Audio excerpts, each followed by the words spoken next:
half a dozen Sydney residents of an apartment block who are facing rent increase of up to 70% are taking their case to the Consumer Tribunal. Julia Bradley has the details. Julia, the rental crisis is showing no signs of easing. This just one of hundreds of examples.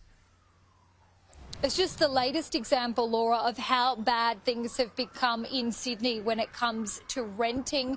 People right across the city dealing with skyrocketing rents, and we saw just how bad things had become when that latest Domain report was released, the rent report suggesting that there's been an increase of 24% to the median rent per week in Sydney, now sitting at $620 per week, which is actually the fastest annual growth on record. Now, we've been out speaking to people in Parramatta this morning in Sydney's west, one of Australia's fastest growing regions and an area that's going to take on a large portion of the population growth that's expected in New South Wales over the next few years. Here's how people are faring at the moment as the rental crisis really bites.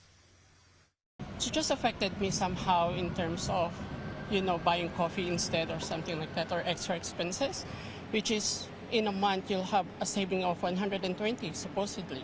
But yeah, it is increasing. I was searching for an apartment with 30 folks together, so it was tough, but I just got lucky, I would say. Yeah, I have a few friends that had over $150 a week increase, so yeah, I'm a little bit nervous about that. As you hinted at, Laura, things have reached boiling point for a group of residents, renters at an apartment block in Tamarama in Sydney's east. The landlord there now wanting to increase rents by up to 70%. 9 newspapers reporting that half a dozen residents of the Pacific View apartment block on Carlisle Street are now taking their case and their real estate agency to the New South Wales Civil and Administrative Tribunal. That's the Consumer Tribunal.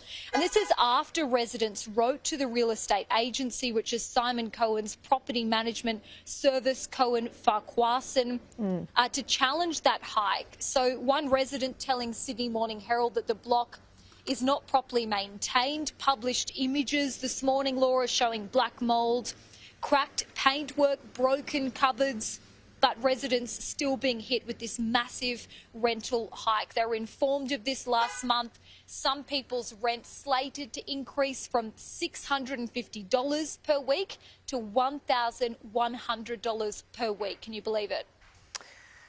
Well, it is quite common at the moment. Julia, thanks so much for that.